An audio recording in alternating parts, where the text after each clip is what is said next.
That thing doesn't belong on my ship, and neither do you.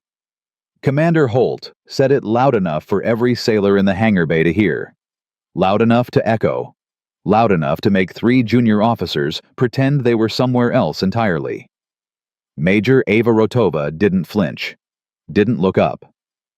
She opened her mission binder to page 1 carrier approach calculations. She'd been running since 3 in the morning and kept working. Because somewhere past the horizon, 12 American soldiers were running out of time. Because her A-10 was the only aircraft that could reach them. And because the man laughing at her had just made the most expensive mistake of his career. If you're new here, welcome. Hit that subscribe button and follow this story all the way to the end. And drop a comment telling me what city you're watching from. I want to see how far this story travels. Ava didn't answer him. She set her flight bag down on the deck with a quiet, deliberate click, pulled out her mission binder, and opened it to the first page of carrier approach calculations she'd been running since the emergency call reached her at 0300 that morning. She didn't look up. She didn't smile. She didn't offer her hand. The commander his name tag read, Holt, waited for a reaction that never came. That more than anything seemed to bother him. Major. He said the rank like it tasted bitter. I'm Commander Holt, Air Wing Operations. I want to be completely clear with you about something before we waste another minute. This is a Nimitz-class carrier. We operate F/A-18 Super Hornets and EA-18 Growlers off this deck. We do not operate A-10 Thunderbolts. We have never operated a 10 Thunderbolts, and if I have anything to say about it, we never will. Ava turned a page. Understood, Commander, she said. And I want to be completely clear with you about something, too. I didn't fly 800 miles to debate aircraft doctrine. I flew 800 miles because your theater commander sent an emergency joint operation request to Pacific Air Forces at 03:15 this morning. I'm the response. Now. She finally looked up and her eyes were calm, and that calmness was somehow worse than anger. Do you want to talk about what we're doing to get those soldiers out, or do you want to keep telling me what you don't operate? The hangar bay went very quiet. 3 junior officers, standing near the bulkhead, suddenly found something fascinating to study on the ceiling. Holt's jaw tightened. Follow me, he said, and walked away without waiting. Ava had been flying the A-10 Thunderbolt II for 11 years. She had flown in Afghanistan and Syria in classified theaters that didn't have names you could say in public. She had flown through small arms fire and shoulder-launched missiles and weather that grounded every other aircraft on the ramp. She had circled burning convoys at low altitude for 3 hours straight, talking ground controllers through enemy positions while tracers climbed past her cockpit windows because the troops below needed her there, and she was not going to leave. She had accumulated more combat hours in close air support than almost any other pilot in the United States Air Force. None of that was written on her face when she walked into the Reagan's Combat Information Center. None of it was in her posture or her voice or the way she shook hands with Rear Admiral Gerald Crow, who commanded the carrier strike group and who had the look of a man already dealing with more problems than he'd been issued solutions for. Major Rotova. Crow gestured to the mission table. You've been briefed on the situation. Broad strokes, Admiral. I'd like the full picture. Crow nodded to his intelligence officer, a lieutenant commander named Parrish, who pulled up the tactical display without being asked twice. 18 hours ago, Parrish began. A 12-man special operations team designated Ironwood conducted an insertion onto Talawan Island here. His finger traced a jagged shape in the middle of a blue expanse. Their mission was reconnaissance and signals collection against a suspected weapons transfer network. The mission went wrong at hour 4. We believe they were compromised by a local informant. They made contact with an enemy force that intelligence had assessed as company-sized. It was not company-sized. How large? Ava asked. Parrish looked at his screen. Current estimate is 300 to 350 armed personnel. Mixed composition local militia foreign advisors, and what we believe are at least 2 former military units with crew-served weapons and man-portable air defense. Ava absorbed that. 12 men, against 350. Where are they now? She asked. Parrish zoomed the display. Here. A ridgeline at approximately 2,000 feet elevation inside a valley system on the island's eastern face. They have high ground, which is the only reason they're still alive. but they're surrounded on 3 sides. The 4th side is a cliff. Communications. Degraded, but intact. We have voice contact with Captain Mason Stone, team leader. Last transmission 40 minutes ago, 3 wounded, 2 of them mobile, 1 requiring immediate medical evacuation. They have ammunition for approximately... Parrish checked his notes. 4 to 6 more hours of sustained contact, less if enemy pressure increases. The room was silent for a moment. The crippled airfields, Ava said. Walk me through that. Crow answered this one himself. At 0200, 3 separate air bases within operational range of Talawan took coordinated missile strikes. Not catastrophic. We still have infrastructure, but every fixed-wing combat aircraft in range is either damaged, grounded for inspection, or relocated. We have helicopters, but the valley approach routes are covered by the man-pads threat. We lost a Pavehawk on the first extraction attempt. Ava's head came up. You lost a helicopter. Crew got out, Crow said. Barely. We will not send another helicopter into that valley without suppression of the air defense threat first. Which brings us, he paused, to you. Ava looked at the display for a long time. Stealth platforms, she asked. 2 F-35s are available from a regional base. Transit time puts them on station in approximately 90 minutes. Loiter time at that range.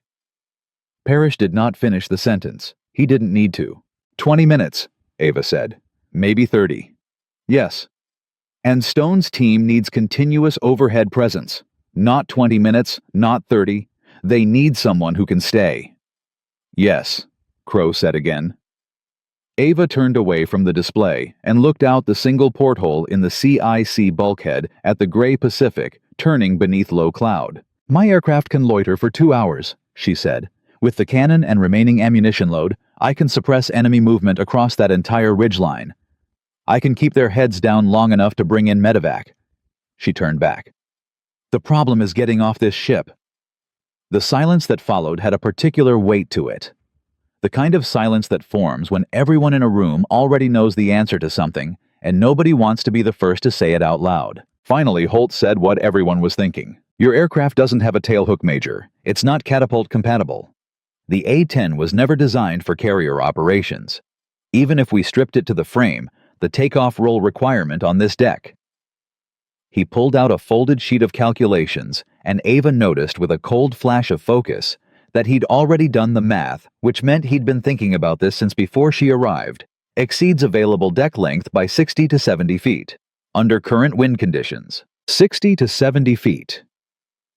What are current wind conditions? Ava asked. Holt blinked.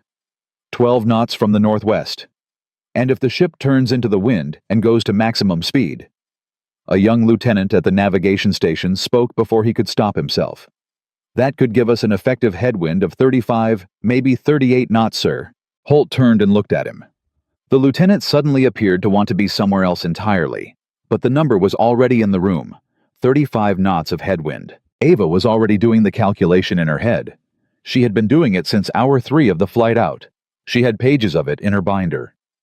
With maximum headwind aircraft stripped to minimum combat load cannon and 400 rounds, no additional stores and full military power, the numbers are possible. She paused. They're tight, but they're possible.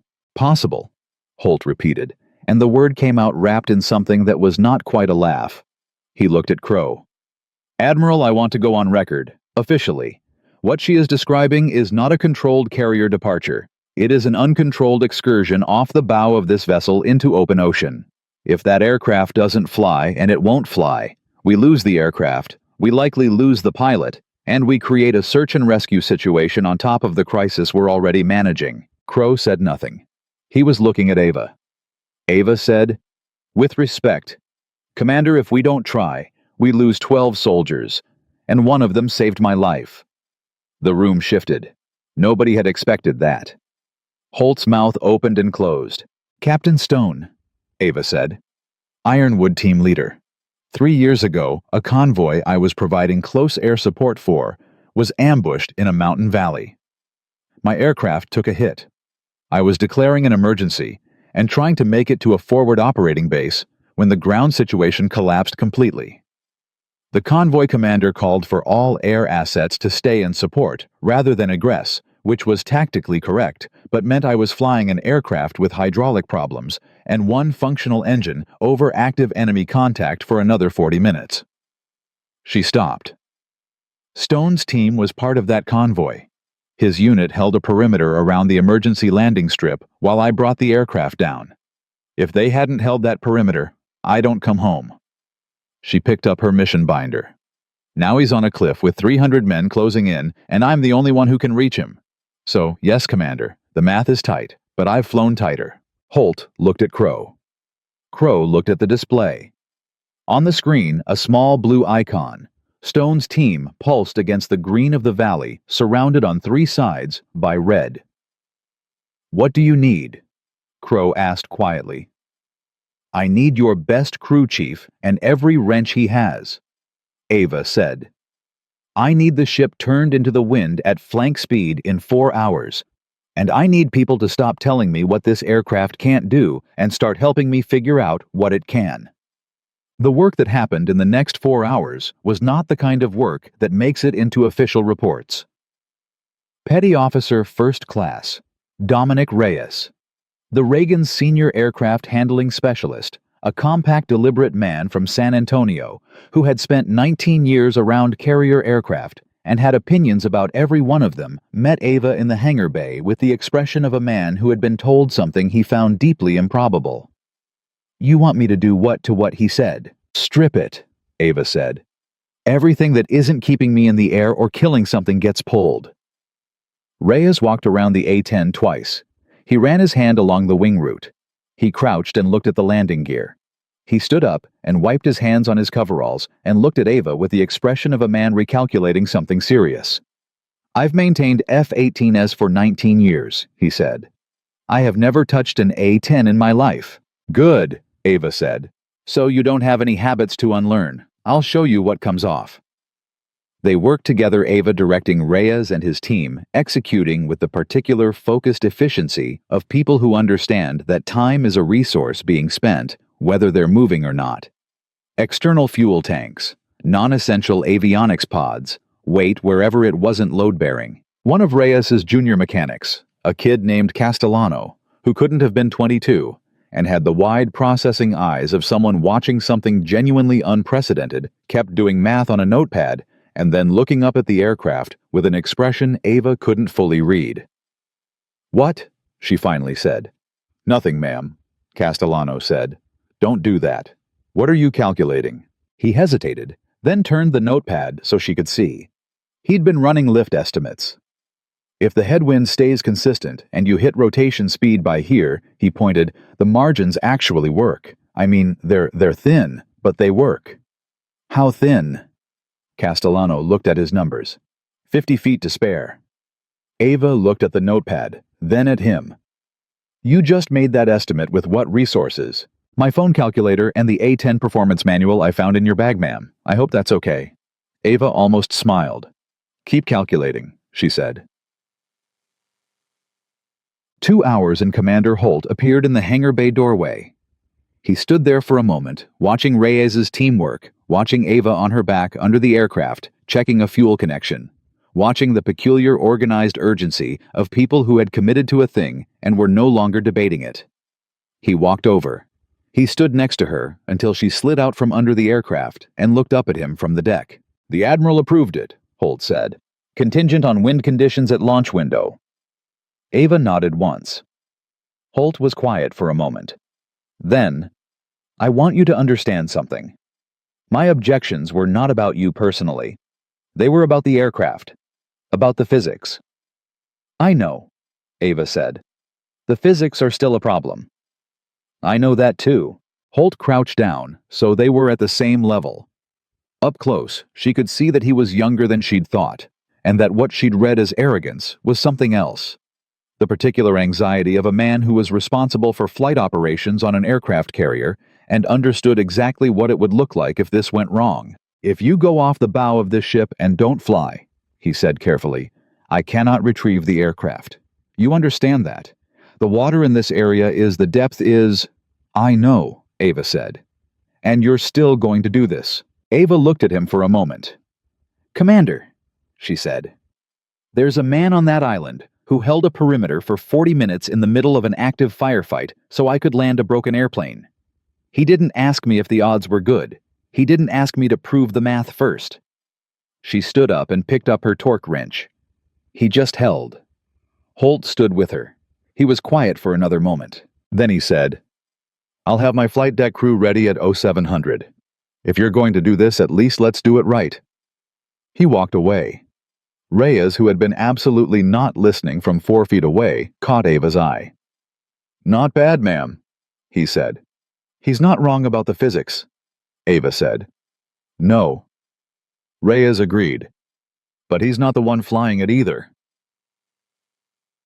The radio call came at 0640. Stone's voice was different from the recorded transmissions Ava had heard in the CIC. Quieter. More deliberate. The voice of a man managing his own fear, the way you manage any other tactical resource carefully, with discipline, spending only what's necessary. Ironwood. "Actual to all stations," Stone said. "We have lost one position on the northern approach. Enemy is now within 150 meters on 2 sides, requesting any available close air support. We cannot hold this position past 0900. Say again, we cannot hold past 0900. Ava listened to the transmission in the hangar bay standing next to her aircraft, with Castellano's notepad calculations in her hand and 3 hours of sleep somewhere behind her eyes. 0900. She had 2 hours and 20 minutes. She pulled on her helmet. "Let's go," she said. And the A-10 battered, stripped down, improbable, impossibly stubborn, rolled toward the elevator that would carry it up to the flight deck where everyone was waiting to see what happened next, and where the Pacific Ocean stretched away in every direction, gray and vast, and utterly indifferent to what anyone thought was possible. The elevator shuddered when it reached the flight deck. Ava felt it through her boots, that particular mechanical groan of a carrier elevator carrying something it was never designed to carry, and she kept her hands steady on the cockpit rails and didn't look down. Below her, Reyes and Castellano were walking alongside the aircraft, guiding it clear of the elevator lip, and Castellano was still holding his notepad, even though there was nothing left to calculate. Some habits are harder to break than others. Some people hold on to numbers the way other people hold on to prayers. The flight deck hit her like a wall. Not the wind, though. The wind was there, cold and sharp and tasting of salt, but the people. Dozens of sailors had found reasons to be on the flight deck at 0650 on a gray Pacific morning, and every one of them was looking at the A-10 with the same expression, the carefully neutral face of someone watching something that might be a miracle or might be a catastrophe and hasn't decided which yet. Ava had seen that face before. She'd seen it on forward operating bases on helicopter pads in the doorways of field hospitals. It was the face people made when they wanted to believe, but were protecting themselves from believing too hard. She didn't perform for it. She didn't wave or nod or project calm for their benefit. She just kept moving because the clock was running, and Stone's team had 2 hours and 18 minutes, and she was not going to spend a second of it managing anyone else's feelings about the situation. "Fuel state," she said to Reyes. "Full internal. No external tanks, you approved that." "I did." "Cannon. 420 rounds loaded and verified." "Aircraft weight." Reyes looked at Castellano. Castellano looked at his notepad. 34,600 pounds, ma'am, approximately, plus pilot." "Plus pilot," Ava repeated. She did the math one more time, the same math she'd done 11 times in the last 3 hours, and the answer came back the same way it always did. Tight. Dangerously tight. But inside the line, barely inside the line. "Wind reading," she called to the deck controller, a chief petty officer named Waverly, who had the weathered, unflappable expression of a man who had seen every variety of flight deck incident and had chosen professionally to remain calm about all of them. 19 knots from the northwest, ma'am. Admirals ordered flank speed on course 310. Will be at 30 knots ship speed within 22 minutes. Combined headwind at launch window should be 40 to 43 knots. 40 to 43 knots. Castellano had needed 35 to make his numbers work. Ava looked at him. He was already calculating. His pen moved fast. He looked up. "Ma'am," he said, and there was something in his voice she hadn't heard from him before. Not fear exactly, closer to awe. If the wind holds at 42 knots at the moment of rotation, you don't have 50 feet of margin. He paused. You have 90. 90 feet. Chief Waverly, who had been listening with the practiced inattention of a career Navy man, allowed himself one small nod. Ava pulled on her helmet and clicked her oxygen connector into place. Let's go brief the launch position, she said.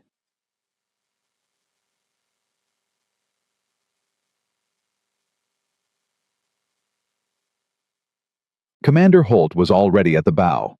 He had his arms crossed and his eyes on the ocean and the particular rigid posture of a man who has made a decision he's not entirely at peace with. When Ava walked up beside him, he didn't look at her immediately.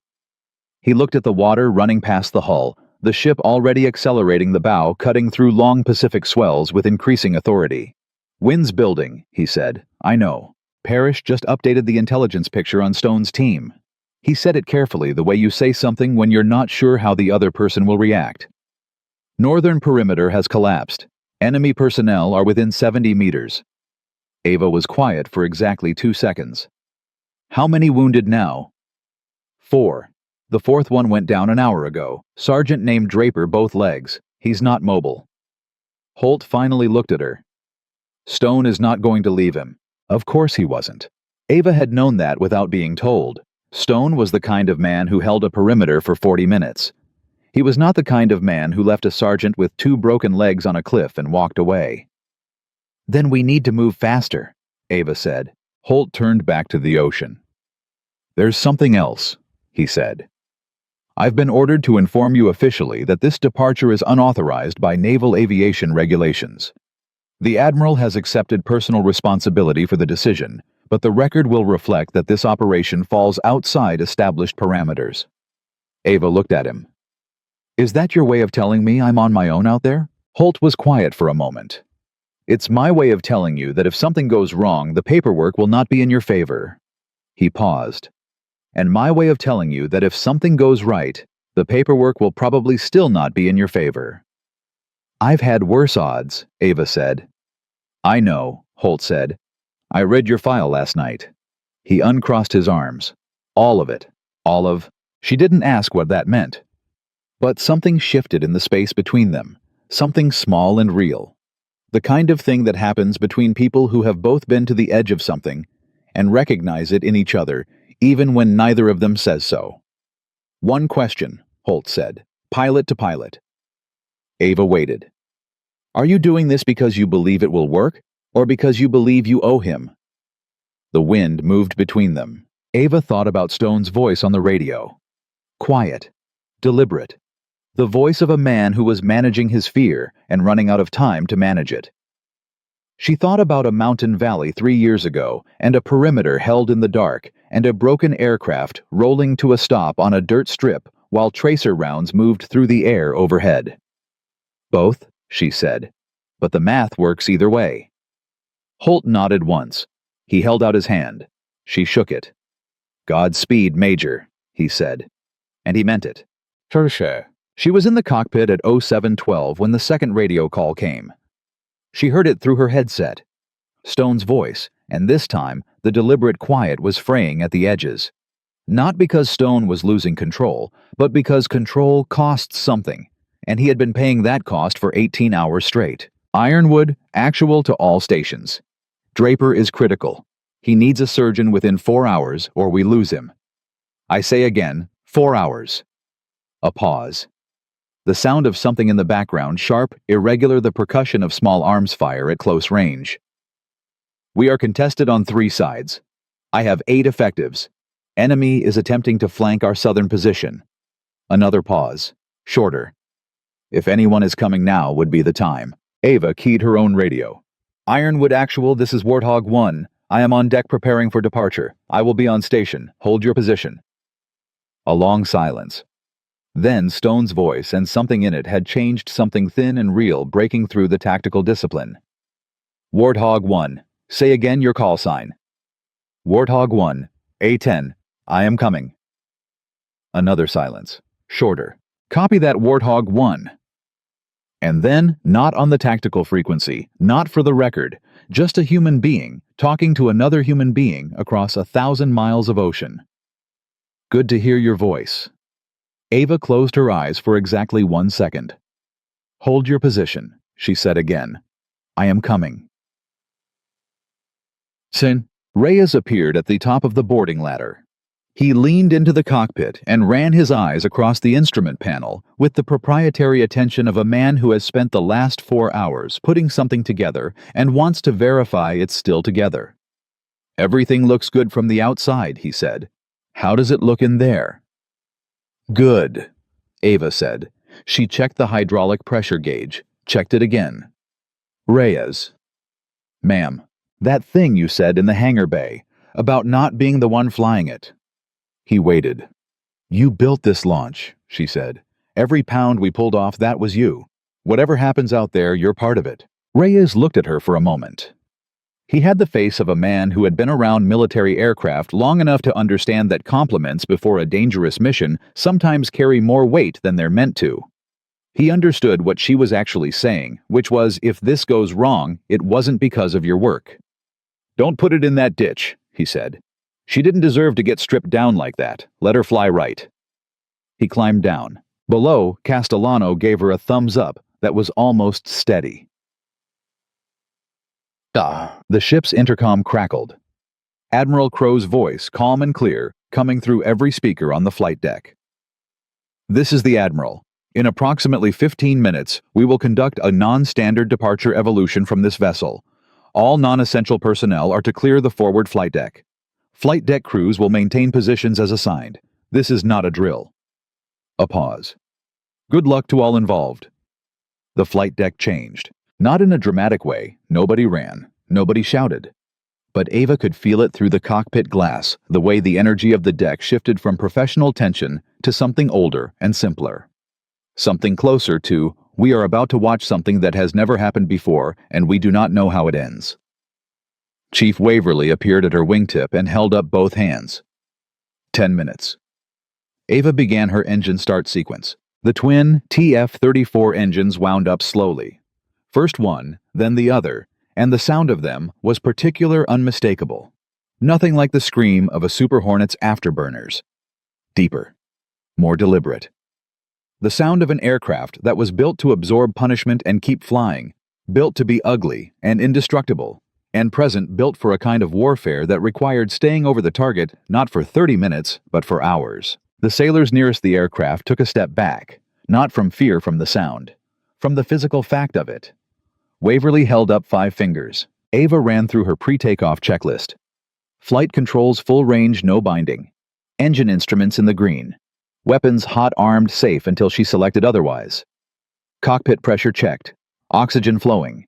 She reached up and verified the canopy lock the same way she had verified it before every flight for 11 years. Because habits are what keep you alive when everything else is moving too fast for conscious thought. She thought about Stone. She thought about Draper, a sergeant she had never met lying on a ridgeline with 2 broken legs waiting.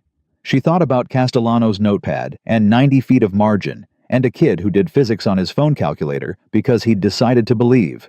She took 1 breath, held it, let it go. Waverly held up 1 finger. Then something happened that nobody in the debrief would quite agree on, because different people saw it from different angles and remembered different details, and that is how remarkable things always work.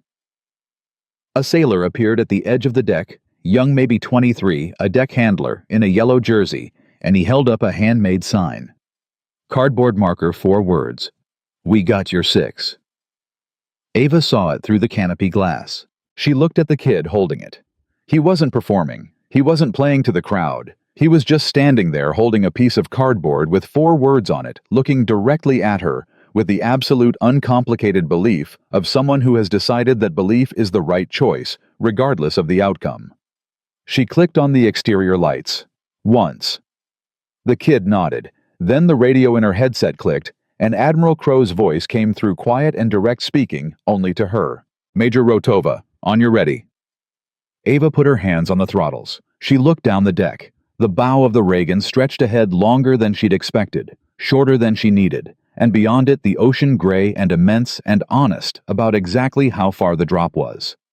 42 knots of combined headwind, 90 feet of margin, 12 men on a cliff, one sergeant named Draper who needed a surgeon in 4 hours.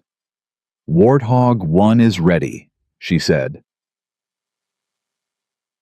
But Waverly didn't give the signal. He had his radio to his ear. He was talking to someone. His expression had changed, and Ava recognized the change had seen it in 100 operations. The expression of someone receiving information that required immediate recalibration. He lowered the radio and walked to her wingtip. "Major." His voice was flat and professional and absolutely deliberate. "We have a problem." She waited. "We just received an intelligence update from A-10. The missile strikes on the airfields last night, they've traced the targeting data. Someone provided those coordinates to the attacking force." He paused. Internally. The cockpit suddenly felt very small. "Someone on our side," Ava said. It wasn't a question. PACOM is not using that language yet. But the intelligence assessment is that the strikes were too precise, too coordinated. The timing every airfield hit within a 19-minute window, all the right aircraft, all the right infrastructure. Waverly stopped. Someone knew where every available combat aircraft was positioned. Someone knew the exact window to hit. Ava sat with that for a moment. "Which means," she said slowly, "someone also knew that Ironwood was going to be compromised." That's the assessment, yes. And if someone knew Ironwood was going to be compromised, and then arranged for every aircraft capable of reaching them to be destroyed. She stopped. Waverly finished the sentence she wasn't saying. Then leaving those 12 men on that island may not have been an accident. He looked at her. It may have been the objective. The wind moved across the flight deck. Somewhere below, the engines turned at idle, and the sound was steady and patient and completely indifferent to what had just been said. Ava looked at the bow. Then she looked at Waverly. "Does Stone know?" she asked. "No." "Does the Admiral know?" "He does now. He's in contact with PACOM. The operation status is currently under review." "Under review," Ava repeated. "Yes, ma'am." She looked at the bow again. 12 men, one sergeant with 4 hours. Someone on the inside who had arranged all of this, who had removed every available aircraft, who had perhaps calculated that an A-10 sitting on a carrier deck in the middle of the Pacific would never get off the ground, who had perhaps calculated wrong. "Chief Waverly," she said, "Ma'am, when the Admiral has finished reviewing the operation status, please tell him that I will be on station over Ironwood's position in approximately 55 minutes, and that I would greatly appreciate updated intelligence on enemy positions when I arrive." She settled back in the seat. "And tell him whoever arranged to leave those men on that island was counting on nobody coming for them." She put her hands back on the throttles. "They should have checked the weather report." Waverly looked at her. Then very slowly he reached up and put his radio back on his belt. He walked to his position. He raised his right arm. And Major Ava Rotova pushed the throttles forward, and the engines stopped being patient, and the deck began to move beneath her, and everything that came before the laughter, the math, the handshake, the cardboard sign, the cold intelligence report that changed everything and changed nothing, all of it collapsed into a single point of clarity and momentum that only had one direction. Forward. Always forward. Straight toward the edge of the deck and whatever was on the other side of it. The throttles hit the forward stops, and the world became noise. Not the ordinary noise of a powerful aircraft engine. Something past that. Something that moved through the airframe, and through Ava's chest, and through the fillings in her back teeth, and communicated itself to every person on the flight deck as pure, unambiguous physical fact. The twin TF-34s were at full military power, and the A-10 was shaking the way only a machine at the absolute limit of its own tolerances can shake, not breaking, not failing, but straining against everything that was holding it, still vibrating with the particular fury of something that wants desperately to move. The deck handlers stepped back without being told.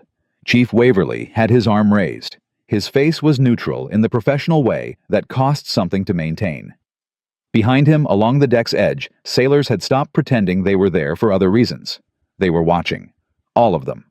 The kid in the yellow jersey still had his cardboard sign, but his arms had dropped, and he was just standing there, caught between wanting to look and wanting to look away, doing neither. Ava's eyes were on the deck center line. She was not thinking about the ocean. She was not thinking about the intelligence report about the insider, about the coordinated strikes, about whoever had calculated that those 12 men would be left to die cleanly and without witnesses. She was thinking about one thing: rotation speed. The exact moment when the wings would have enough airflow over them to generate lift.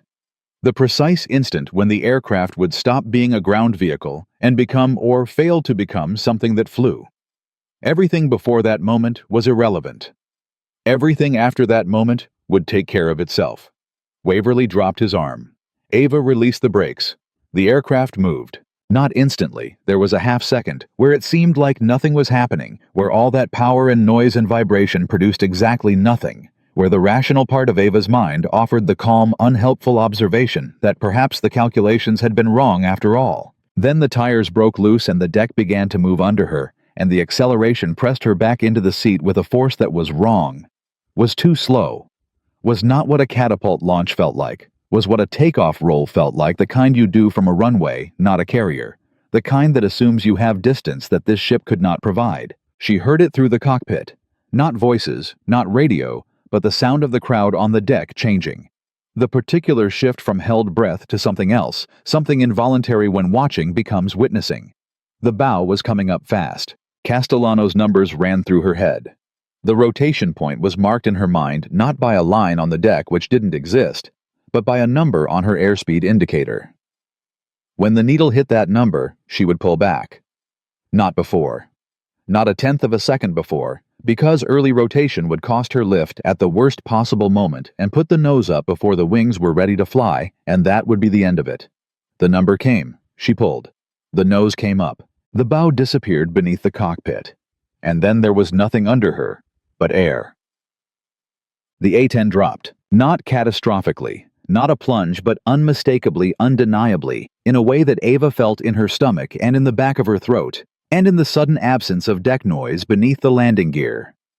The aircraft sank below the level of the flight deck, falling toward the water, and for a precise interval of time that lasted somewhere between 1 second and the rest of her life. The wings were working, but not yet working enough. Generating lift, but not yet enough lift. And the ocean was below her, and getting closer. And the numbers that Castellano had put on his notepad were either right or they were wrong, and she was about to find out which. She did not pull the stick. This was the discipline. This was the thing that took 11 years to learn and 10,000 hours to trust. Pulling the stick in that moment would stall the wings and make the drop permanent. The aircraft needed to fly on its own, needed the speed it had built on the deck, needed the 42 knots of headwind that were either there or weren't. And the only thing Ava could do, the only correct thing, the only thing that gave the numbers a chance to be right, was hold the attitude and let the aircraft find its own lift and not interfere. So she held. The water came up. Held. The airspeed climbed by 2 knots. Held. By 4. And then, not dramatically, not with a lurch or a snap, but with the quiet, irresistible authority of physics, finally doing what physics does, when the conditions are met, the rate of descent stopped. The altimeter stabilized. The vertical speed indicator crossed 0 and began moving upward.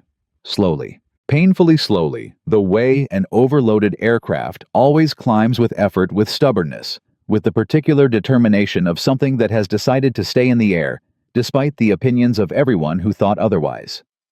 Ava exhaled for the first time in 8 seconds. She was flying. She was 70 feet above the Pacific Ocean, climbing at 300 feet per minute, with the Reagan falling away behind her, and Stone's Island somewhere ahead in the gray distance, and she was flying. On the flight deck, nobody said anything. Chief Waverly had both hands at his sides and was watching the A-10 climb, and his expression had finally broken, not into relief exactly, but into something past professionalism, something he would deny later if anyone asked. The kid in the yellow jersey had dropped his cardboard sign completely. He didn't notice. He was watching the aircraft get smaller against the overcast sky, climbing, still climbing, and his mouth was open and no sound was coming out. Commander Holt was standing at the bow railing. He had watched the drop.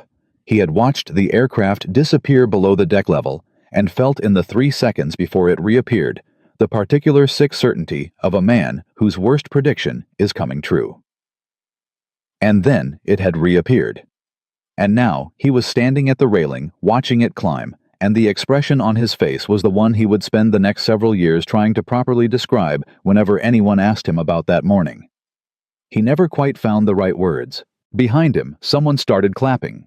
He didn't know who started it. He would think about this later, try to reconstruct the sequence, and he could never place the first pair of hands. But within seconds, it had spread across the flight deck, 200 sailors clapping for an Air Force pilot, in an aircraft that had just done something the textbook said it couldn't do, on a ship that had never seen anything like it in the middle of a gray Pacific morning that none of them would ever forget. Reyes stood next to Castellano. Castellano was crying.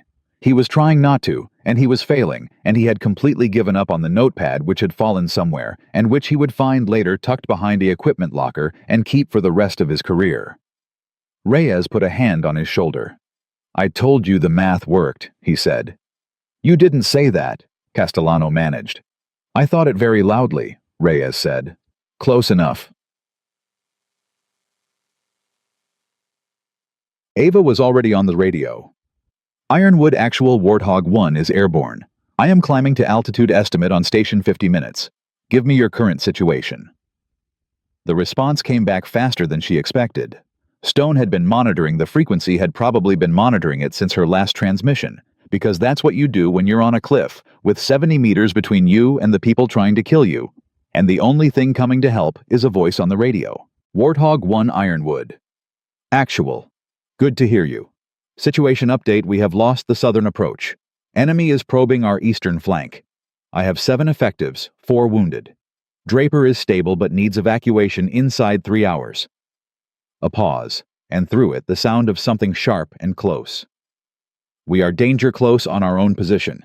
I want to be clear about that up front. Anyone flying support for us today is going to be working inside my perimeter." Danger close. It was the phrase that changed everything about a close air support mission.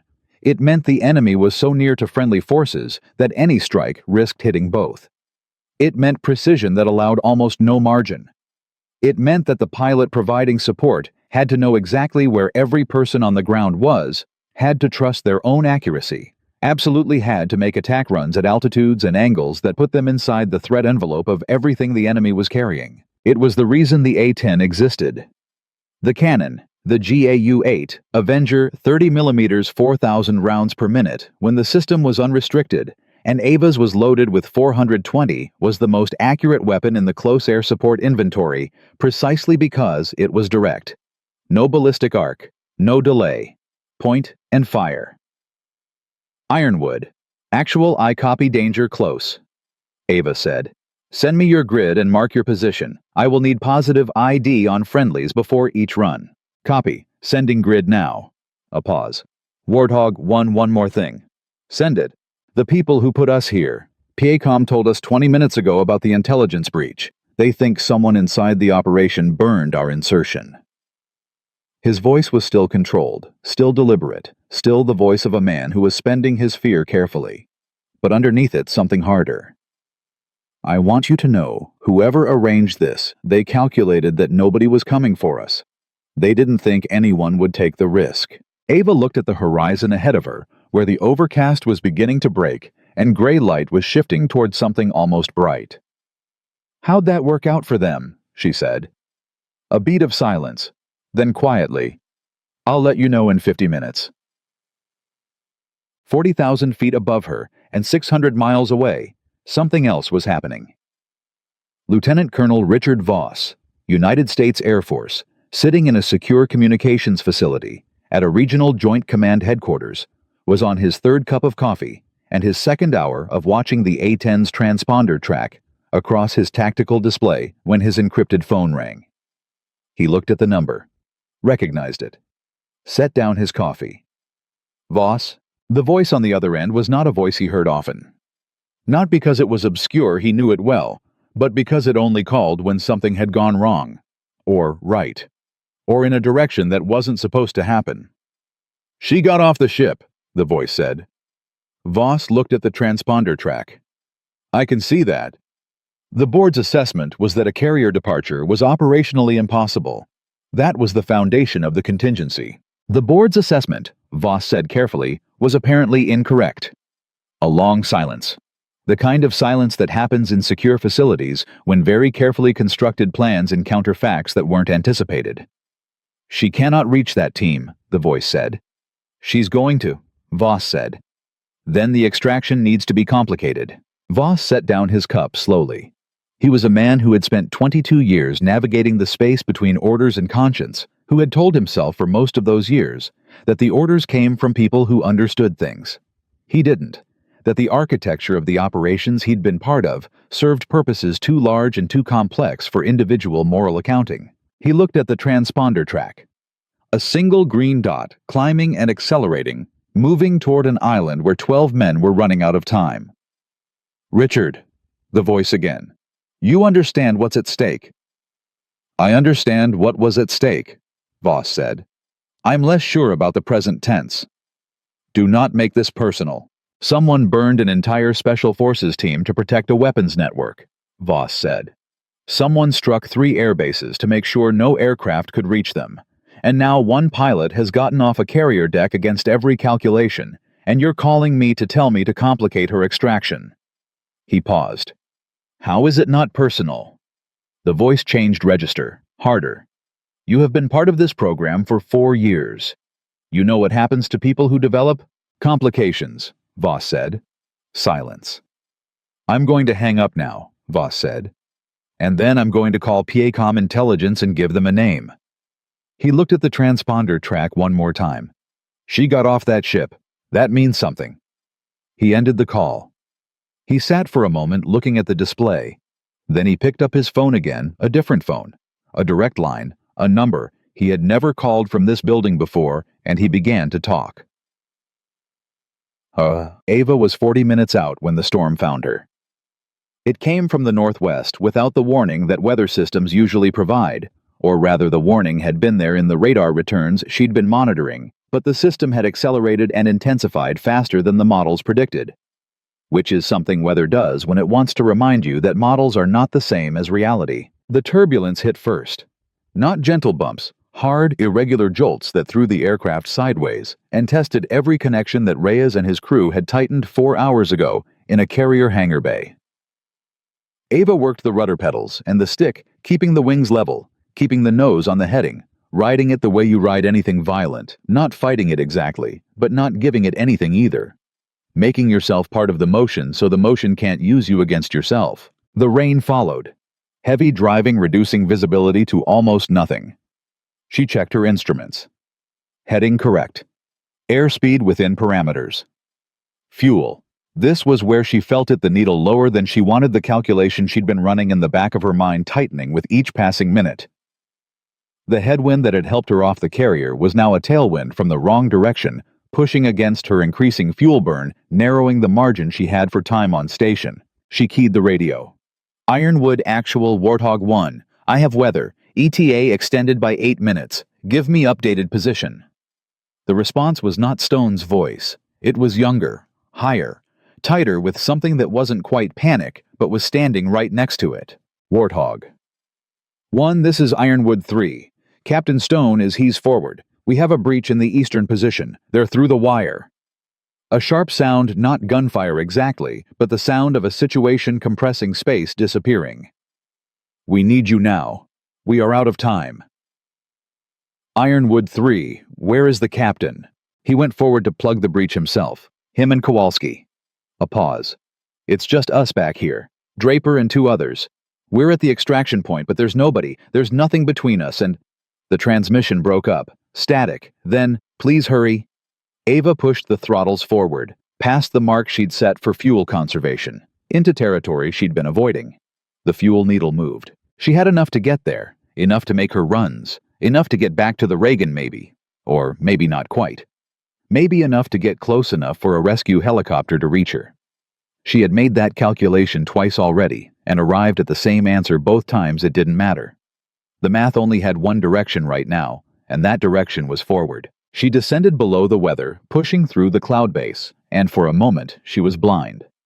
Nothing but gray in every direction. Her instruments. The only reality altitude, unwinding. Airspeed climbing, and then she broke through, and the island was there. There it was. Talawan. Green ridgelines and valley shadows, and a coastline that looked peaceful from altitude, in exactly the way places look peaceful from altitude when you don't know what's happening inside them. She found the valley, followed it east, found the ridgeline, found the smoke. Stone's team had popped a smoke marker orange rising in a column that the wind was already bending, and she fixed on it and began her first attack run calculation and keyed the radio. Ironwood, actual Warthog 1 is on station. I have your smoke. Confirm orange. A new voice. Stone's voice. Back on the radio, breathing hard, the controlled deliberateness fraying now at every edge. Warthog 1, confirm orange. Eastern breach 30 meters from my position. I have 6 enemy personnel in the open, between my marker and the tree line. Friendlies are north of the smoke. Say again, friendlies north, enemies south and east. 30 meters. Danger close didn't cover it. 30 meters was practically the same address. Ironwood actual I copy. Friendlies north of smoke, enemies south and east. I am making one gun pass east to west along the tree line. You will hear me before you see me. Get your people flat. Copy flat, Stone said.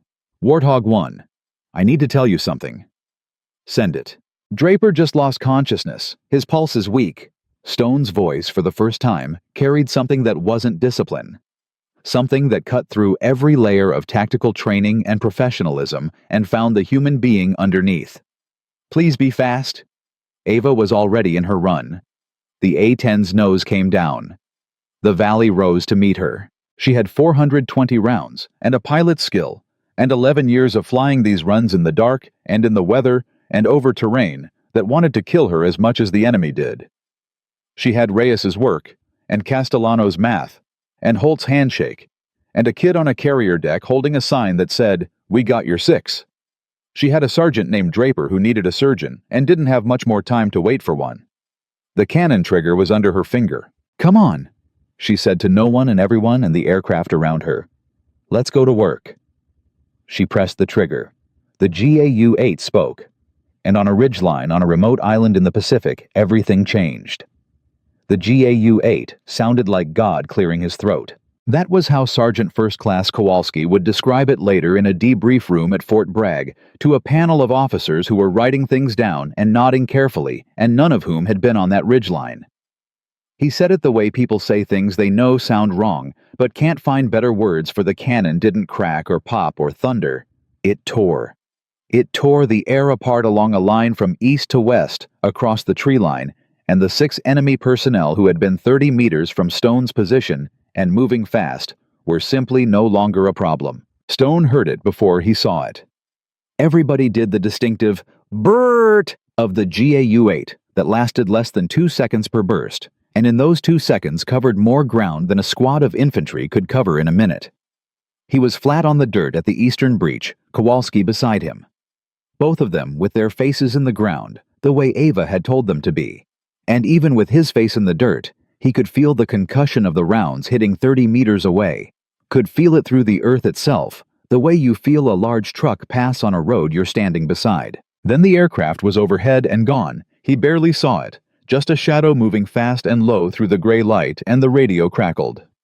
Ironwood actual Warthog 1, first pass complete. What do you see? Stone lifted his head, looked at the tree line.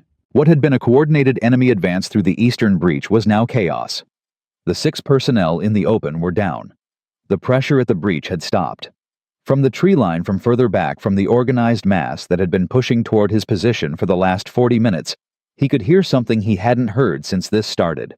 Confusion, shouting, movement that wasn't forward. The particular noise of a disciplined force encountering something they hadn't accounted for and reacting to it. Warthog 1, Stone said into the radio, and he was moving already back toward the main position, signaling Kowalski to follow. Eastern breach is clear. You hit everything in the open, but I've got the main body estimate 150 to 200 personnel pulling back into the valley floor. They're regrouping. Copy regrouping. Where exactly? Valley floor approximately 300 meters south of my smoke. They've got cover in the vegetation, but they're massing.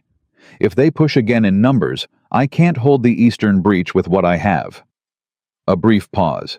He could imagine her in the cockpit, The rapid calculation, the fuel state checked the geometry of the valley running through her head. "I'm going to need you to mark that position," Ava said. "Can you get eyes on the mass point?" Stone looked at Kowalski, who was already at the ridge edge with his binoculars. Kowalski held up 4 fingers pointed south, made a spreading gesture with his hand. "I've got eyes on approximately 40 personnel visible at the tree line edge," Stone said. "More behind them. They're forming up. I think they're going to rush the northern face." "Copy. I'm turning for a second run, south to North Valley floor. When you hear the engines, get everyone below the ridgeline." "Everyone's already below the ridgeline," Stone said. "What's your fuel state?" The pause before her answer was answer enough. "I have time for the runs you need," she said. "Don't worry about my fuel state." Stone knew what that meant. He'd been in enough combat to hear what wasn't being said. She wasn't telling him she had plenty of fuel. She was telling him that the fuel situation was his problem to worry about only if everything else went right first. "Understood," he said. "Warthog 1 Draper. What's our window?" "His window is why we're having this conversation," she said. "Let me work." The second run was different from the first. The first run had been surgical, a precise line along the eastern tree line, a defined target, a clean approach. The second run required her to go into the valley. Lower, slower on the turn. More time in the threat envelope of whatever Manpad's capability was still active among the enemy forces below. She thought about the Pavehawk, the helicopter that had gone down on the first extraction attempt, whose crew had barely gotten out. Manpad's man-portable air defense systems, shoulder-launched surface-to-air missiles, were the reason that helicopter couldn't go back in. The same missiles that had nearly ended the story before it started. The A-10 had a better chance than a helicopter.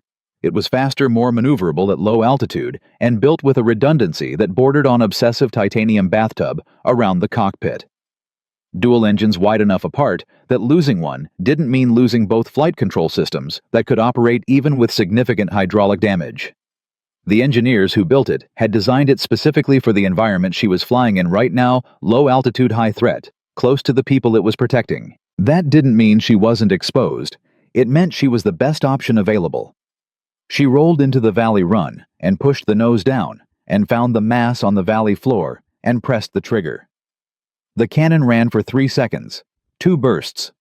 The second longer than the first because the target was larger and deserved the additional attention. She pulled out of this run, hard high-G trading airspeed for altitude, getting above the threat as fast as the aircraft would allow, and in the pull she felt something. Not a hit, not a mechanical failure. A vibration in the right engine that hadn't been there before. Subtle, brief. The kind of thing you file in the back of your mind and watch.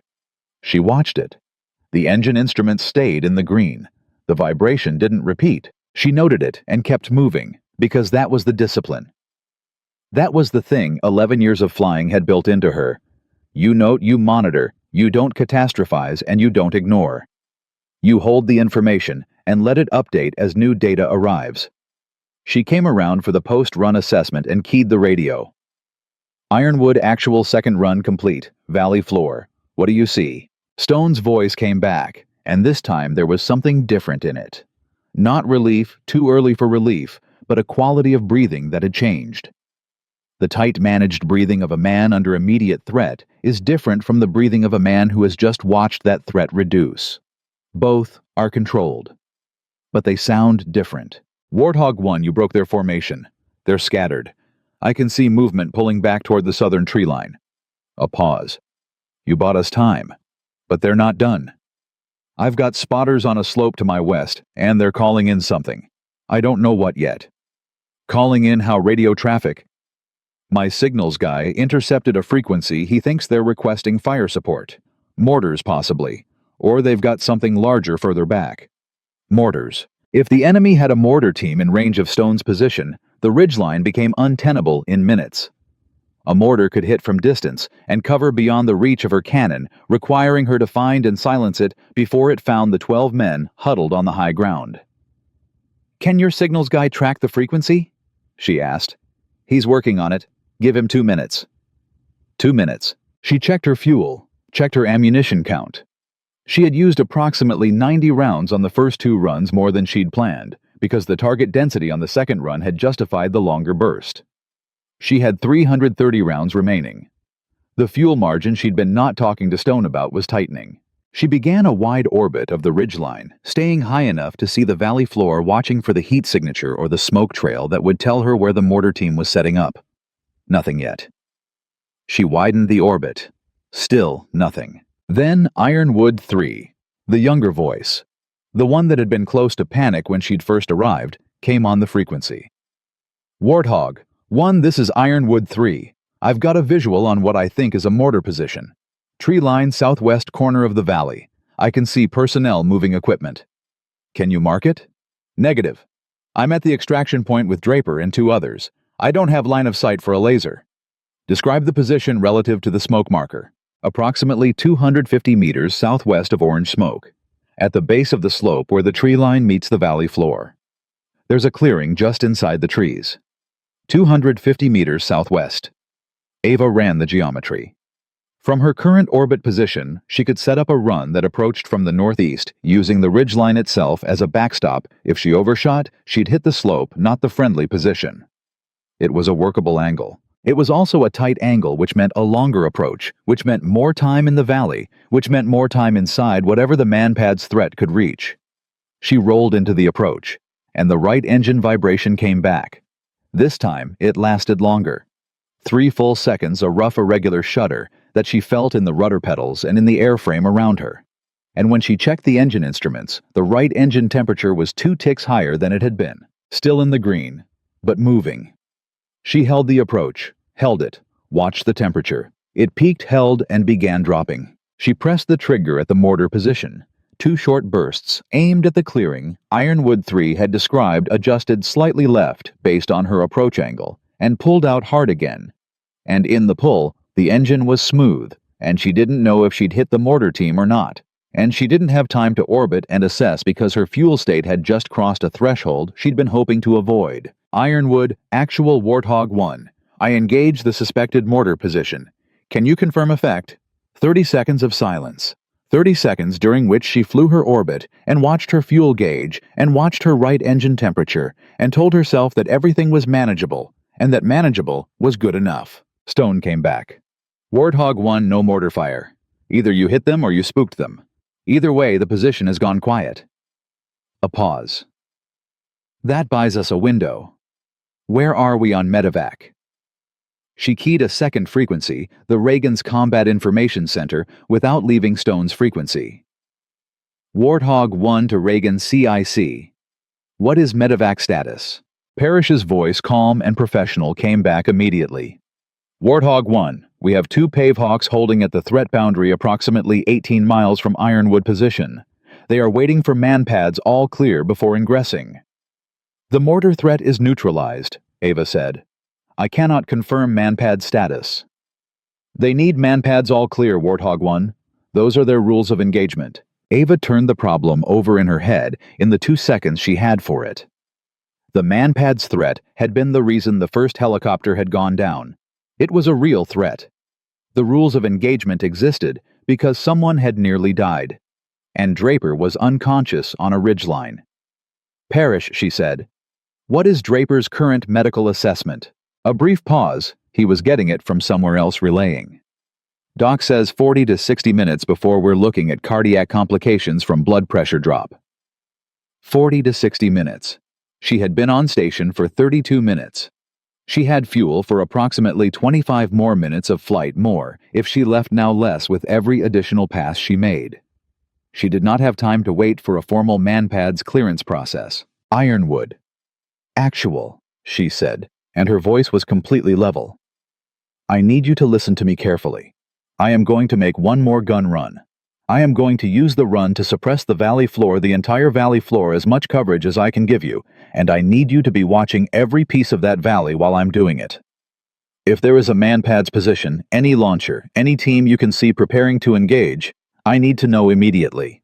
Can you do that? Stone understood what she was doing. She was going to flush the valley. Force any remaining manpad's team to either reveal itself by firing at her or stay hidden while a helicopter flew through the window she created. You're going to bait them, he said. I'm going to create a condition, she said. Same thing. A pause. She could hear him weighing it. Stone was not a man who spent other people's lives carelessly.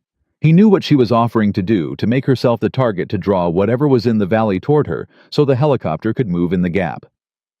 What's your fuel state, Warthog 1? He asked quietly. Sufficient, she said. That's not what I asked.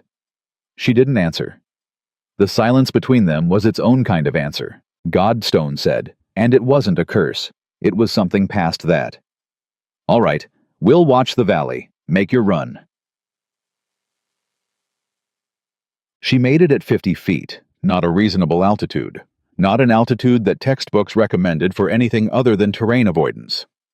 50 feet above the valley floor below the ridgeline, inside the physical space of the valley itself, which meant she was below the angle of most surface-to-air missiles and also below the angle of almost every other defense available, and also in a position where any navigation error would put her into the ground at 300 knots. She ran the canyon from south to north, firing in short bursts at every position that had shown enemy activity, suppressing everything that moved, and she did it fast. She was through the valley in 11 seconds, and in those 11 seconds, two things happened. First, nothing fired at her. No missile trail, no warning tone from the radar detector, no sudden pressure wave of a near miss. The valley was either empty of active man-pads, or the teams holding them were too busy flattening themselves against the earth to think about firing. Second, the right engine quit. Not a dramatic failure, no explosion, no fire warning, just a sudden asymmetry in the thrust. As she climbed out of the valley, the right side going quiet with the particular deadness of a machine that has decided it's done. She felt it immediately in the rudder, the left engine pulling her nose right, requiring opposite rudder to hold the heading, and she checked the instruments and the right engine temperature had spiked past the green and was heading for the red, and the fuel flow was 0. She had one engine. She had approximately 16 minutes of fuel in the left engine. She had insufficient altitude to glide to anywhere useful.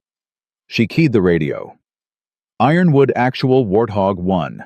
Valley is suppressed. Send your medevac now. I say again, send medevac now. Then on the CIC frequency, Reagan CIC. Warthog 1. I have a single engine situation. Right engine is out.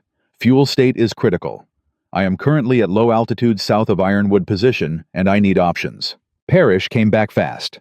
Warthog 1 copy single engine. Closest recovery point is the Reagan bearing 287 distance 112 miles. Single engine current fuel state. A pause where he was doing math. That is outside your range. She already knew that.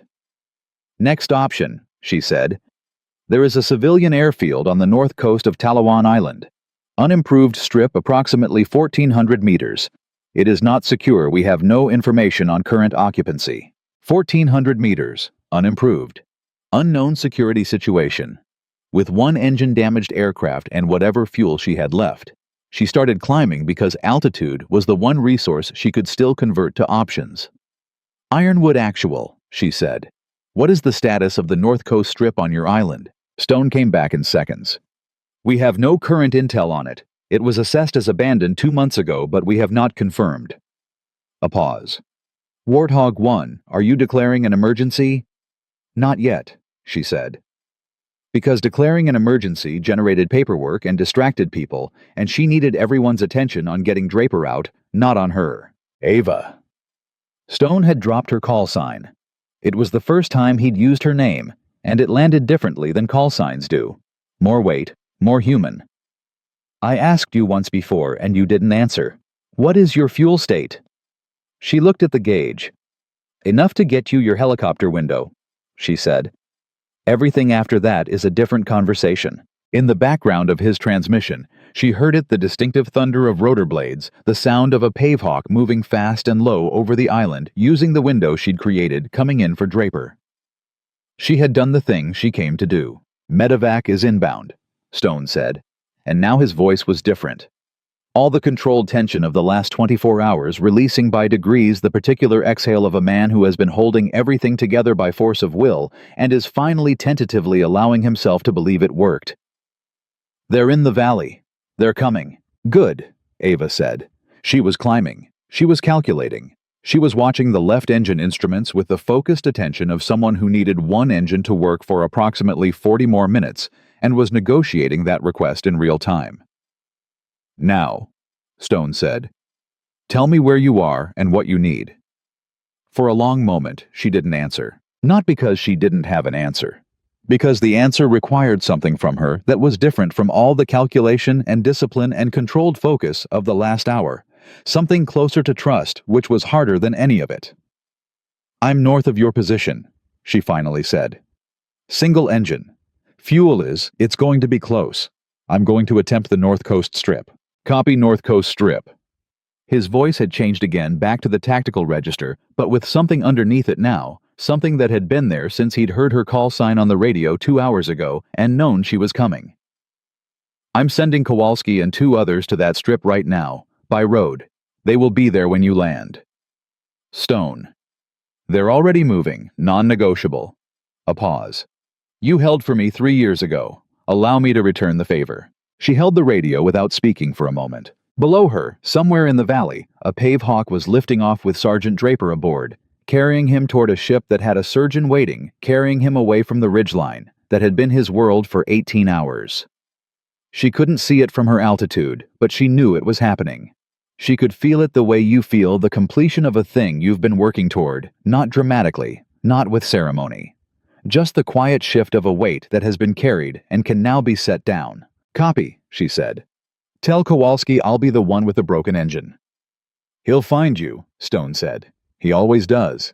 She turned northwest toward the coast and watched the fuel gauge fall and held the left engine at the most efficient power setting she could manage and listened to it run steady, committed the sound of a machine that was also in its own mechanical way, refusing to quit, and she talked to it the way pilots talk to aircraft when there's nobody else in the cockpit, and the math is tight, and the outcome is genuinely uncertain. "Come on," she said.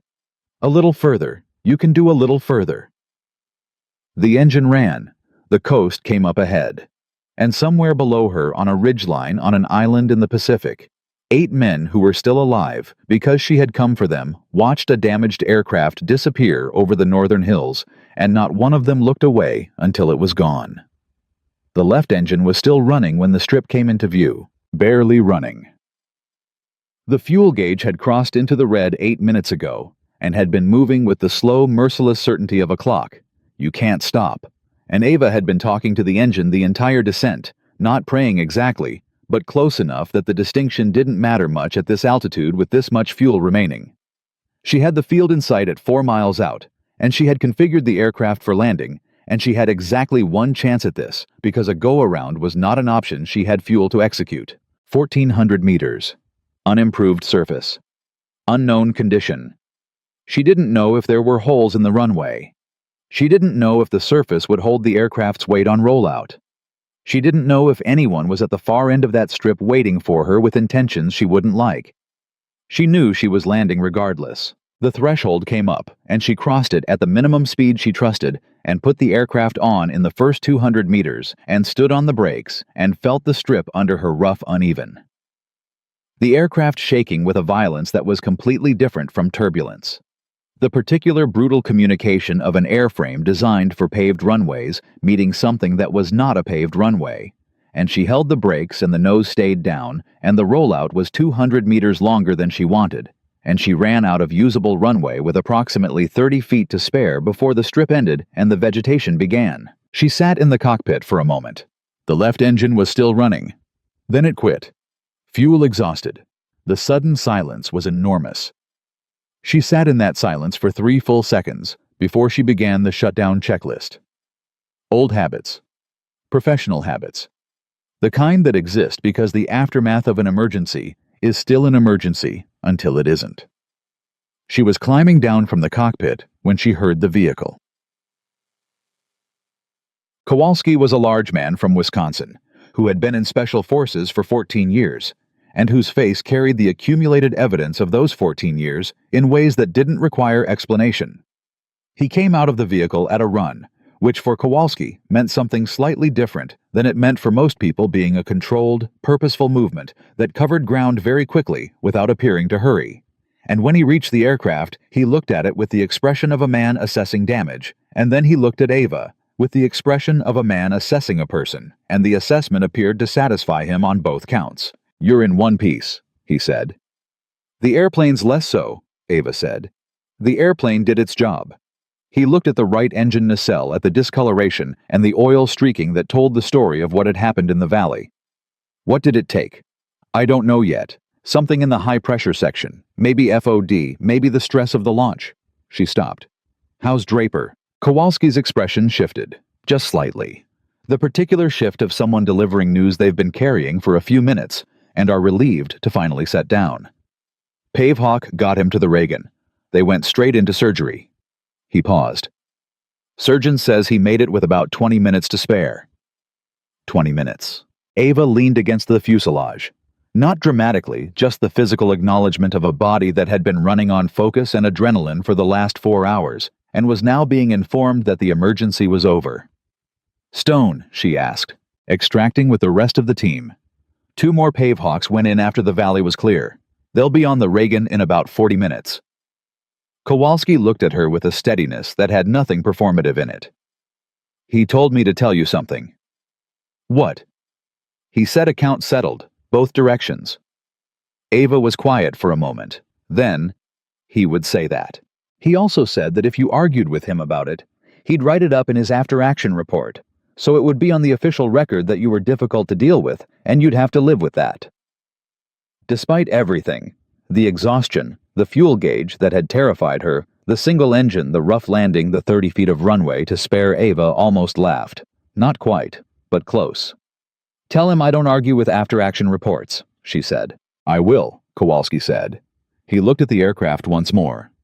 "Can she fly out of here? Not without a maintenance team and a fuel truck and probably a right engine." Ava looked at the A-10. At the stripped airframe, the oil streaking the rough landing wear on the tires. At the aircraft that had done something everyone said it couldn't do and paid for the doing of it. "She's going to need some work." "She earned it," Kowalski said. "Yeah," Ava said quietly. "She did." The Reagan's Combat Information Center was running at full intensity when the intelligence report landed. Parrish had been on the phone, multiple phones simultaneously, in the way of people who work in environments where information moves faster than anyone can comfortably process. When the PA-COM feed came through, with the name that Lieutenant Colonel Richard Voss had given them 40 minutes earlier from a secure facility 600 miles away. The name was Brigadier General Thomas Alcard. Parrish read it twice. Then he walked to Admiral Crow's station and placed the printout face down on the desk and waited for Crow to finish his current conversation. When Crow looked up, Parrish turned the paper over. Crow read it. He read it again. He set it down and looked at Parrish with the expression of a man who has just been told something that reorganizes everything he thought he understood about the last 48 hours. "How solid is this?" he asked. "Voss gave us 3 corroborating data points," Parrish said. "The targeting data on the airfield strikes was routed through a communications node that Alcard controls. The insertion timeline for Ironwood was shared with a planning group that Alcard chairs, and the weapons transfer network that Ironwood was surveilling." Parrish stopped. "PACOM's financial forensics team found it this morning. Alcard has a beneficial interest in 2 of the shell companies." Crow didn't say anything for a long moment. Brigadier General Thomas Alcard, 31 years of service, 2 combat tours, a wall of commendations, and a reputation as one of the sharpest operational planners in Pacific Command. The man who had approved the original Ironwood mission. The man who had simultaneously arranged for it to fail. Who had struck the airfields that would prevent rescue. Who had calculated with the particular cold precision of someone who had spent a career planning operations that 12 men on an island would die cleanly and the network that was paying him would survive. He had not calculated on an A-10 sitting on a carrier deck. He had not calculated on Ava Rotova. "Where is Alcard now?" Crow asked. "His office, as far as we know. He doesn't know yet that Voss made contact with us." Parrish paused. "NCIS and Army CID are both being contacted. This goes above my pay grade to manage." "Above mine, too," Crow said. He picked up the printout. "Get JAG on the phone, and get me a secure line to PACOM commander." He stood. "And Parrish?" "Sir, make sure Stone's team gets this briefing before anyone else does. They deserve to know what they were fighting against. Parrish nodded. Already scheduled, sir. Crow looked at the tactical display at the icons, showing the Pavehawks returning at the stationary marker on the north coast of Talawan, where an A-10 had run out of fuel and runway at approximately the same moment and stopped with 30 feet to spare. One more thing, he said. What is Major Rotova's current status? On the ground at Talawan North Strip.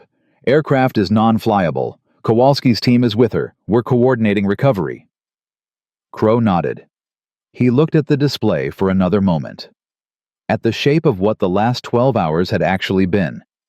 Not a rescue mission, not a joint operations exercise, but the wreckage of a deliberate plan to kill 12 American soldiers, interrupted by a woman who had refused to accept the arithmetic of impossibility. Make sure she gets a direct line to me when she's aboard, he said.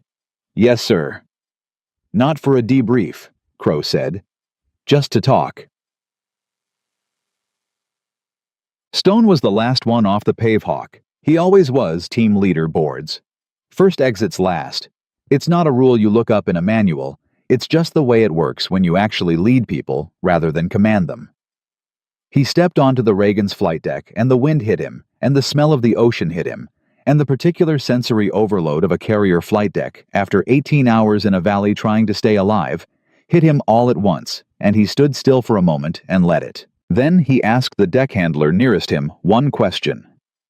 Major Rotova, is she aboard? The deck handler shook his head. Still on the island, sir. Recovery team's going out in the morning. Stone nodded. He reached into his vest pocket and pulled out a radio. Not a military issue unit, just the short-range radio his signal sergeant had given him when their primary comms had degraded, and he held it for a moment.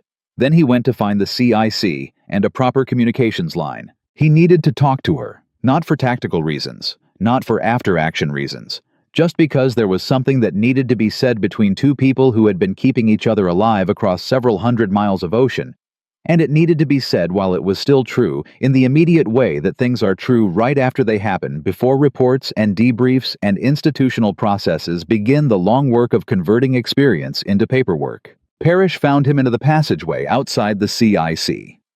Captain Stone. Parrish had the face of someone carrying significant information and deciding in real time how much of it to deploy. I need to brief you on some intelligence developments. About Alcard, Stone said. Parrish stopped. How do you... Paycom sent us a partial advisory 40 minutes ago.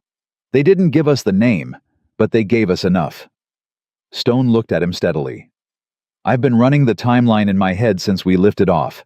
The insertion was burned from inside. The airfields were hit to prevent rescue. Someone arranged for us to be on that island with no way out. He stopped. Alcard chaired the planning group. He approved the mission. He had access to every piece of information that someone would need to arrange exactly what happened. Stone's voice was controlled. Carefully, deliberately controlled. The voice of a man managing something very large and very cold that had taken up residence in his chest. Was I right? Parrish looked at him for a moment. You were right, he said. Stone exhaled. Slowly. The breath of someone who has been carrying a suspicion and is now carrying a confirmation which is heavier in different ways. Is he in custody? The process is underway. Good. Stone looked at the bulkhead, then back at Parrish. I want the full briefing, every detail you have, but first I need a line to Warthog 1. Ava was sitting on the wing of her aircraft in the dark when the radio Kowalski had given her crackled. She had sent the security team to set a perimeter, unnecessary probably, but good practice, and it gave everyone something purposeful to do in the post-mission hours when the adrenaline drains, and the body suddenly notices all the things it's been ignoring. She had inspected the right engine as best she could in the available light, and confirmed what she'd suspected: thermal damage. Probably a compressor blade failure during the valley run. The kind of failure that the A-10's designers had built redundancy around, because they had understood prophetically that this aircraft was going to find itself in situations exactly like this one. The aircraft had done its job.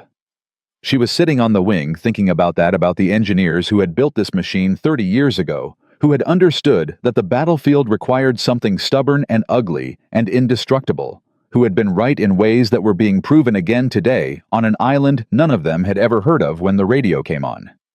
Warthog 1, this is Ironwood Actual. Are you receiving? Stone's voice, cleaner than it had been all day. The tactical compression gone, replaced by something more direct. She keyed the radio. Receiving. How are your people? Aboard, all of them. Draper is out of surgery. Surgeon says full recovery expected. A pause. He's already arguing with the nurses about when he can get back to the team, so we consider that a good sign. Ava closed her eyes for a half second. That's a very good sign. Kowalski told me about your landing. Kowalski talks too much. He said 30 feet of runway. It was sufficient. Ava. Stone's voice dropped. Not the tactical register, not the command voice, not the voice he used when he was managing his team and managing his fear simultaneously. Just a man talking. I need to say something. She waited. 3 years ago, you stayed over that valley for 40 minutes in a broken aircraft because the people on the ground needed you to stay. I told myself I would find a way to account for that. I didn't know how because there isn't really a currency for that kind of thing. He stopped. Today you got off a carrier deck that you had no business getting off of, flew 100 miles in weather, made runs danger close to my position in a single-engine aircraft running out of fuel, and landed on a dirt strip in the dark with 30 feet to spare. Another pause. I want you to know that I understand what that cost. Not just the fuel and the engine. The calculation you made, the one where you decided the outcome for those 12 people, mattered more than the certainty of your own. His voice was steady, but underneath the steadiness, something was working. Not everyone makes that calculation the same way. Ava sat on the wing and looked at the dark sky above the island, and didn't say anything for a moment.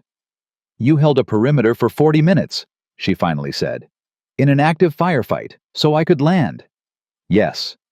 And now you want to discuss who owes whom.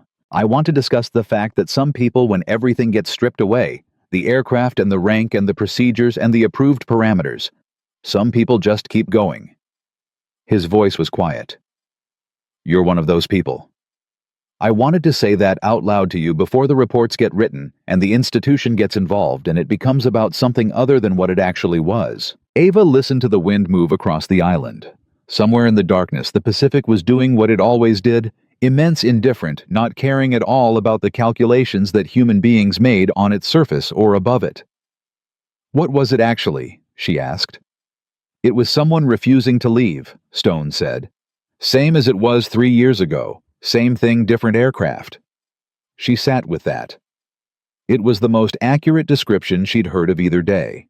Kowalski says you told him account settled, she said. Both directions. I did. I don't think accounts work that way between people who keep showing up for each other. A long silence. Then Stone said, No, I don't think they do either. The hearing convened 6 weeks later in a secure facility at Pearl Harbor. Brigadier General Thomas Alcard sat at a table with 2 lawyers and the expression of a man who had spent 31 years constructing a professional identity and was now watching it be systematically dismantled by a process he had designed himself in a previous capacity as one of the architects of the military's internal accountability structures. There was something almost classical about it, the man undone by the machinery he helped build. The evidence was comprehensive. Voss had given them the thread, and they had pulled it methodically. Financial forensics, communications intercepts testimony from 3 individuals who had been peripherally involved and had chosen when presented with the weight of what was coming to cooperate rather than go down with the structure. The weapons network, the shell companies, the financial transfers, the targeting data for the airfield strikes routed through Alcard's node. The Ironwood insertion timeline shared through Alcard's planning group. Every piece connected to every other piece with the merciless geometric precision of a case built by people who were angry and competent in equal measure. Alcard's attorney tried to characterize the Ironwood failure as an intelligence breakdown, not a deliberate act. The JAG prosecutor presented 47 minutes of financial records and said nothing. The record said everything. Voss testified for 3 hours. He sat very straight and spoke very clearly, and did not look at Alcard once during the entire testimony. Not because he was avoiding it, but because he had decided before he walked in that Alcard had stopped being the relevant focus. The relevant focus was the record, the truth going into the official account. The 12 names on the Ironwood roster existing in a document that would explain for anyone who read it exactly what had been done to them and exactly why they were alive anyway. When Voss finished, the prosecutor asked him one final question. Lieutenant Colonel Voss, in your assessment, what prevented the complete success of General Alcard's operation? Voss was quiet for a moment. One pilot, he said, and the people who chose to believe she could do what she said she could do. Ava was not at the hearing. She was at Fort Campbell, standing in a hangar bay, watching Reyes, who had flown out on a military transport with 3 members of his crew, and enough spare parts to address the right engine situation torque.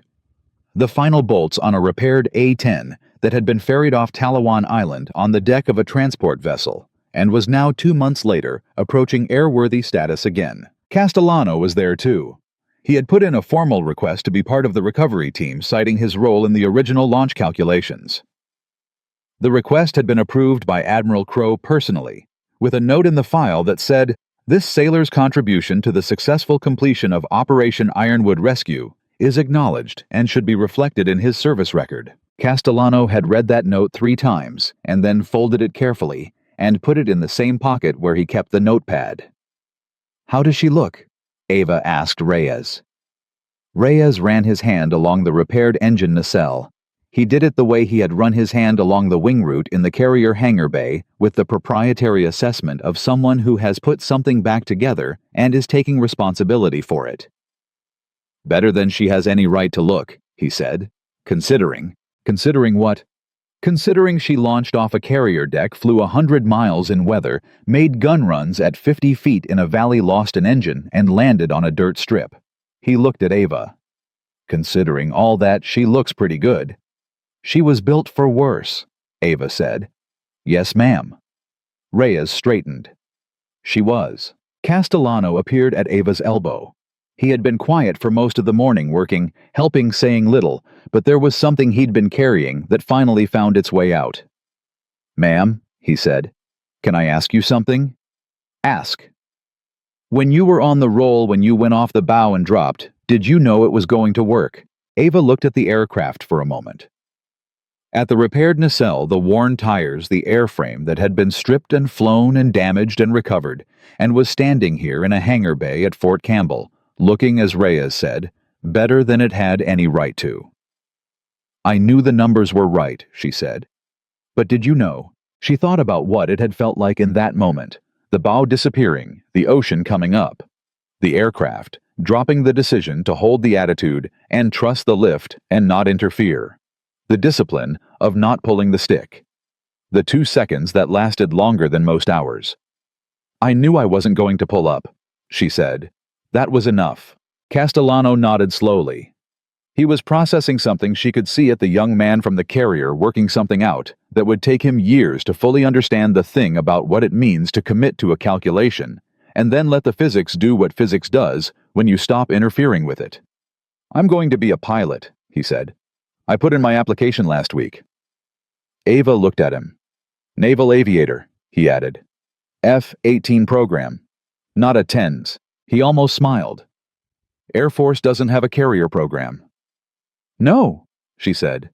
"We go off the bow the hard way." This time, he did smile. And she did. Commander Holt called her on a Tuesday afternoon, 3 months after the Reagan had returned to port. She was in her office working through the stack of administrative consequences that had accumulated during the period when she was too busy flying broken aircraft off ships to deal with administrative consequences, and she almost didn't pick up. She was glad she did. "Major Rotova," he said. "This is Holt." "Commander?" She set down her pen. "How are you?" "Good. Better." A pause that had the texture of a man choosing words with the same precision he used for everything else. "I called to tell you something, off the record." "All right." I pulled up the carrier departure data. Our flight deck team ran the numbers after the fact-proper analysis full instrumentation review. He paused. "You cleared the water by 8 feet. 8 feet. Castellano's 90 feet of margin revised by reality to 8. That's a different number than the prediction, she said carefully. The prediction didn't account for the weight of the fuel consumption during the deck roll, Holt said. The aircraft was slightly heavier than the stripped estimate when you hit the bow. The headwind was 41 knots, not 42. The combination. He stopped. 8 feet. The office was quiet. Commander, Ava said, why are you telling me this? A pause. Because you deserve to know the actual number. Because I told you the objections were about physics, not about you. And because... He stopped again, and when he continued, his voice had something in it she hadn't heard from him before, something that the professional register didn't quite contain. Because watching you go off that deck was the bravest thing I have ever seen, and I spent 22 years on carriers. I have a reasonable sample size. She held the phone. I was also going to tell you, he said, that I'm submitting a commendation through the Navy side of the Joint Command. It will note the inter-service collaboration and the outcome and the nature of the departure. It won't say 8 feet, but the people who read it carefully will understand what it means. You don't have to do that, she said. No, he said. I want to. Another pause. I laughed, Major. In the ready room, when you arrived. I didn't say it out loud, but I laughed. I want you to know that I understand what that was worth, and I understand what you answered it with.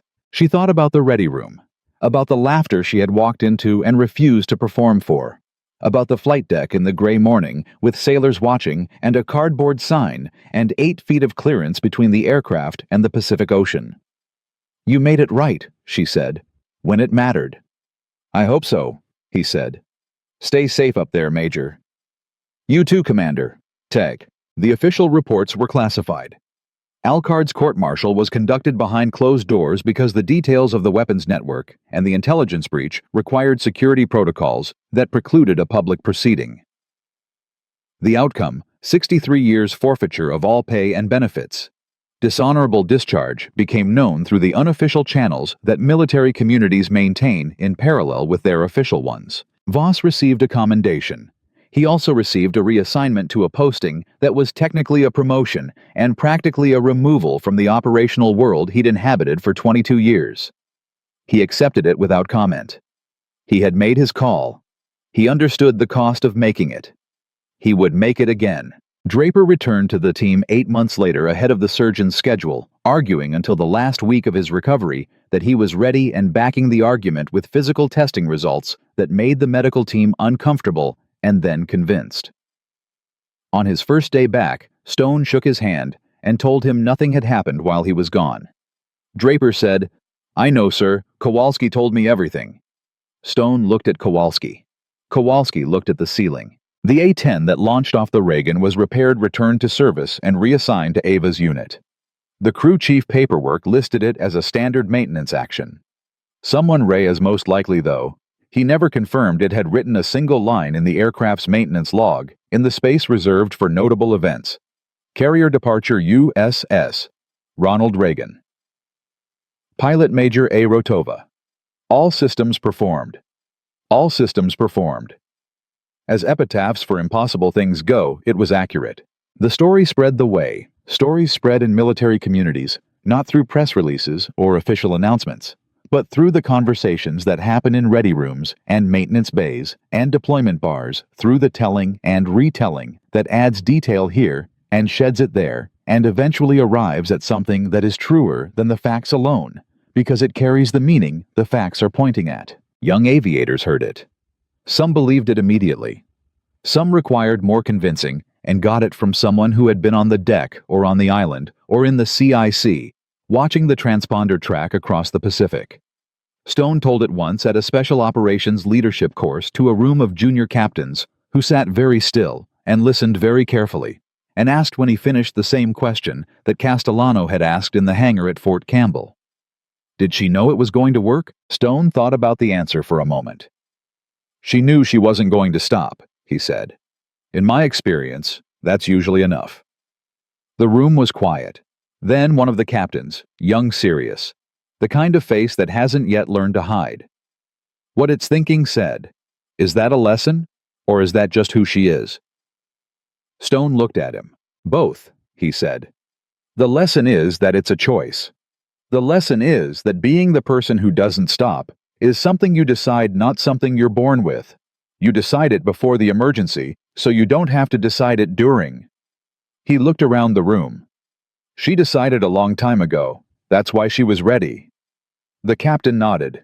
The room held that for a moment, the particular silence of people who have just been told something they will spend the next several years learning to understand. Outside somewhere, an aircraft was on final approach, the sound of engines coming down, the sound of something that had been in the air committing to the ground. The sound that marks the end of one flight and the beginning of everything that comes after it. They laughed when she lined up that A-10 on a carrier deck. They stopped laughing 8 feet above the Pacific Ocean. And in every room where the story is told, in every ready room and maintenance bay and leadership course, and late-night conversation between people who understand what it costs to keep going when the numbers are against you, the laughter is always the beginning of the story, never the end of it. Because the end of the story belongs to the people who refuse to quit. It always has. It always will.